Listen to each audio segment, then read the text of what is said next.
Kasla may memorize ko ba dagiti sa magmamano barbaring no at pinaipulsa kiti nga simple nga informations.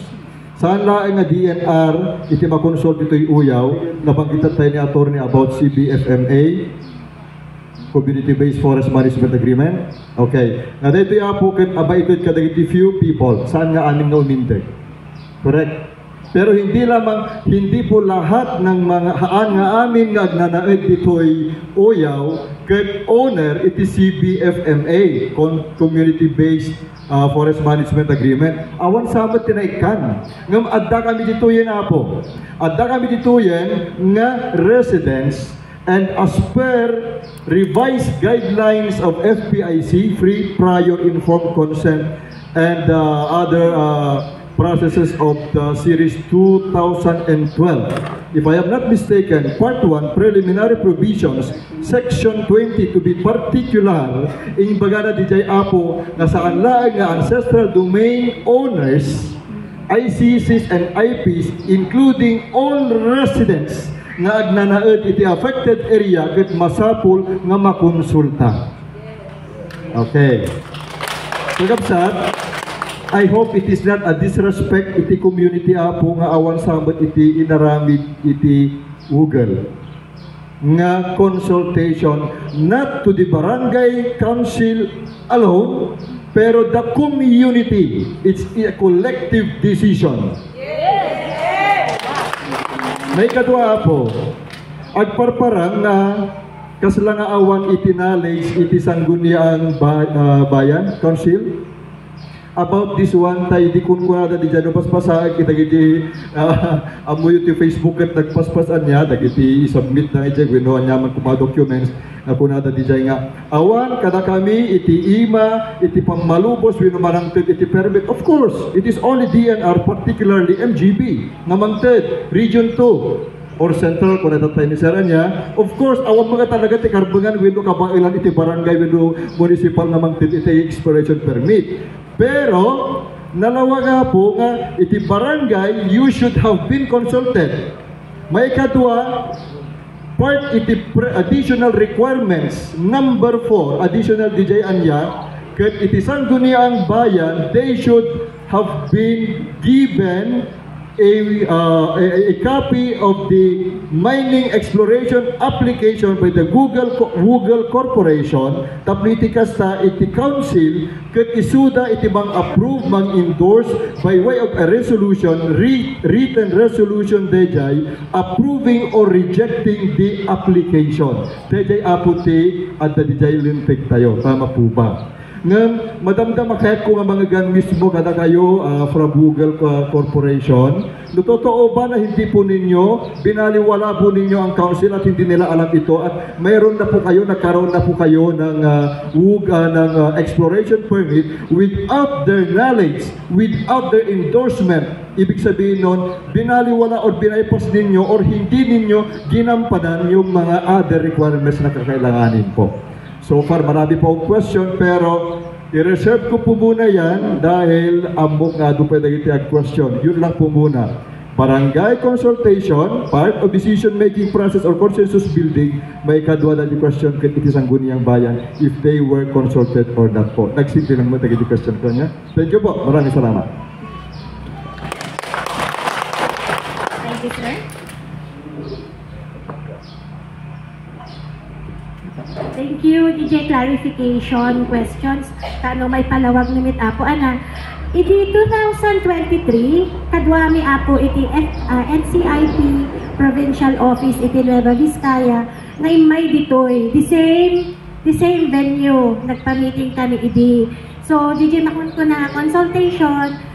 Siguro adalang agigihan nga nakaumay idi. Adamat dagiti ayat to nga nakaumay idi, I'm sure. Taada iti naalam ni idi nga certification, even the NCIP kasi one of the requirements data. So nagkaroon kami ti community consultations dito'y barangay Uyaw. Data Wala daw po. baka haawang kailang idi ma'am. Agar kailang sir. Agar palpasit lang. Ada iti report na naitin iti NCIP. Mabalin nyo apo nga i-clarify iti NCIP ajay tadati report ng submit the EJ region, documented ay dyan. I'm sure the some of the dagitad do mga barangay officials are present. Hindi, yan sa bali di kapitan. Handa nga in consult. Ay, so man lang di kapitan. Consultation ko na. Kap at the EJ GNCIP pre-FBI conference. FBI. Sa bali ti barangay official.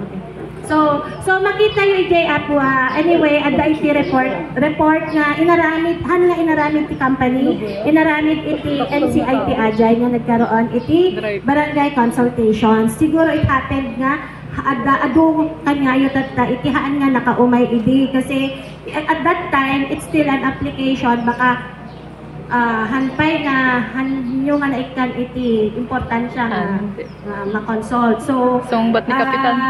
Nga agaten di consultation. So at the apo di consultation. And during the FBI, the field-based investigation, the consultation with the community, EJ nga na-establish nga dato'y barangay Uyaw is not an ancestral domain. So nga haan nga nag progress into full-blown FPIC. So, na-stop ijay, and then nag-comply ka ni iti requirements, hang nga ajay, namin ang FPIC ka, iti maitid iti NCIP nga document is certificate precondition. Iti FPIC, no FPIC talagan, dapat within ancestral domain, di kayat nga masirip nga agaramid ti project, ado nga consultations at least 3 consultations with the barangay, and then at dati memorandum of agreement nga maaramid iti project proponent and the indigenous people or the ICC's indigenous cultural communities. So han nga nag-progress iti apo ta iti findings iti NCIP is it is not within an ancestral domain.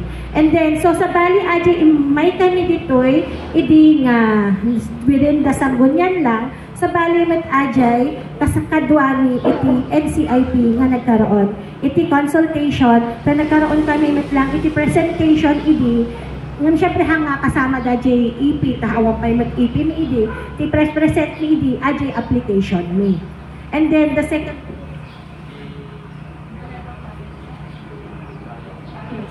so di Sangguniang Bayan idi application tani pailaing one of the requirements kami ti consultation with the Sanggunian.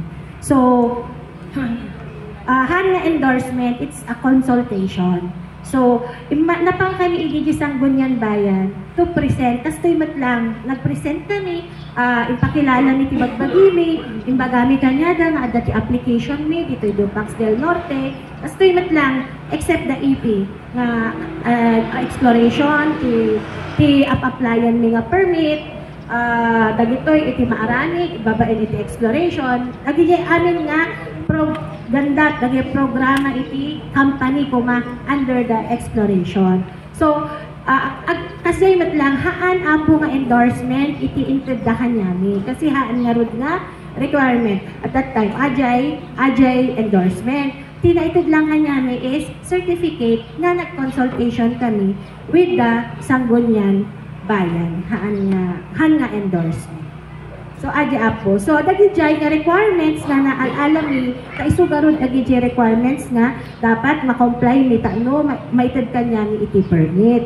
So, dagitoy nga certifications nga nagkaroon kami iti consultations with the Sanggunian in submit mi daytoy ijay MGB as may nga requirements para iti application.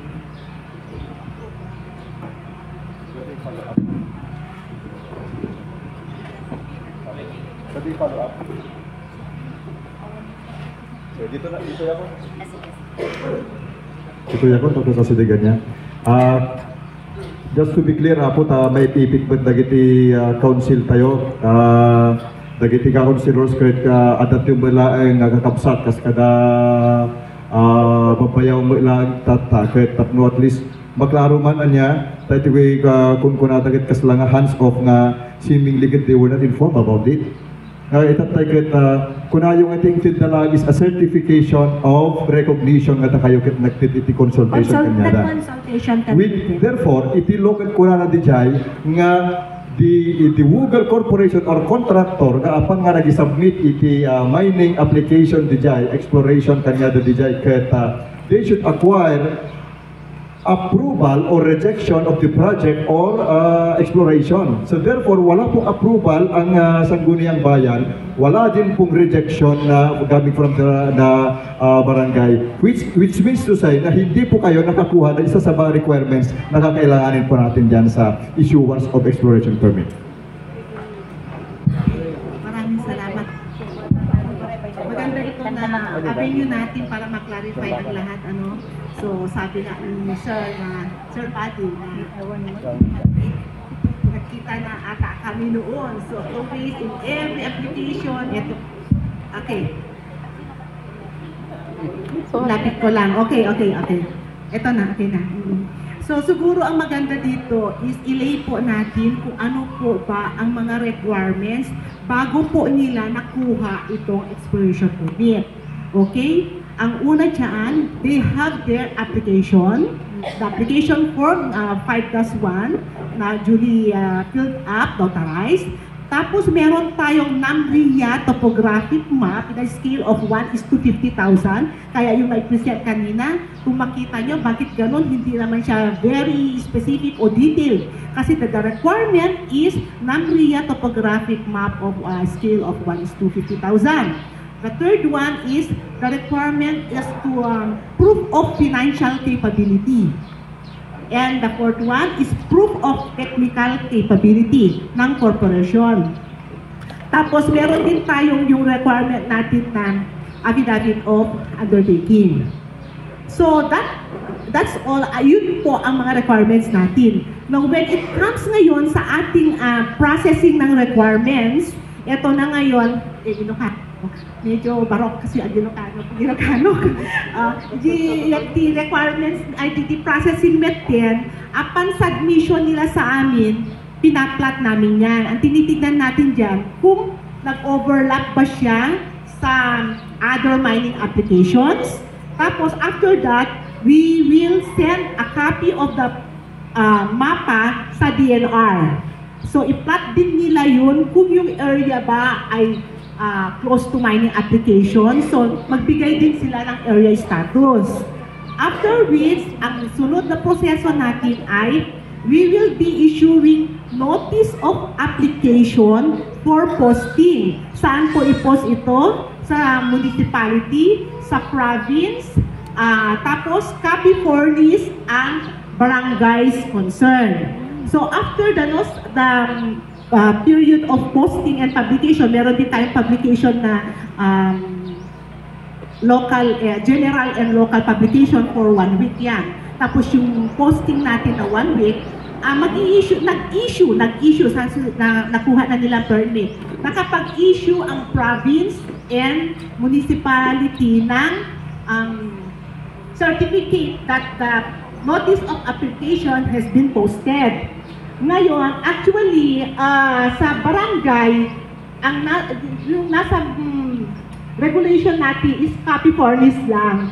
So, not necessarily na mag-issue sila ng certification that it was posted here in barangay.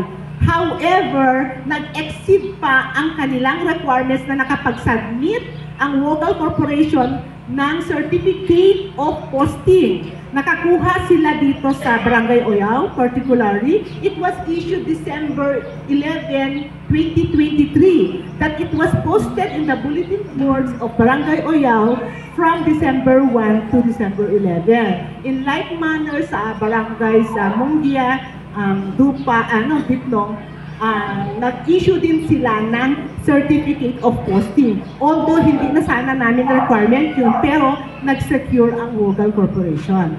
So, another one, subsequent din dun sa pag-endorse natin ng mapa sa DNR, nag-endorse din tayo ng mapa sa NCIP for the issuance of certificate precondition or certificate of non-overlap. yung nasubmit po nila sa amin that was issued by NCIP at nasabi na rin po ni Atty. Marcos ay Certificate of Non-Overlap, that the area applied for does not overlap any ancestral land or domain. So yun po yung na-issue. So on our part sa MGB Regional Office, upon evaluation, upon satisfying all the requirements are in order, ang ginagawa po natin sa office is we endorse this to MGB Central Office for their final evaluation. At doon po na sila yung mag-i-issue ng permit and ibalik na naman sa region for registration. So yun po yung proseso sa exploration permit. Yung isa po pala na sinasabi, kung napansin nyo, wala akong nabanggit na proof of consultation or proof of consultation. Doon sa requirements sa pag-apply, wala po siya doon. Ang ginawa po nila ay kumuha na po sila ng proof of consultation in the form of certification or resolution. Yun yung nakuha nila na prior during the application. So, yung sinasabi ko po na requirements and processing ay makikita po natin sa Section 16 daw 2010-21, that is the implementing rules and regulations of RA 7942 or the Mining Act of 1995. So, yun po yung kabuuan po ng ating process. Okay po. Kung may mga tanong po.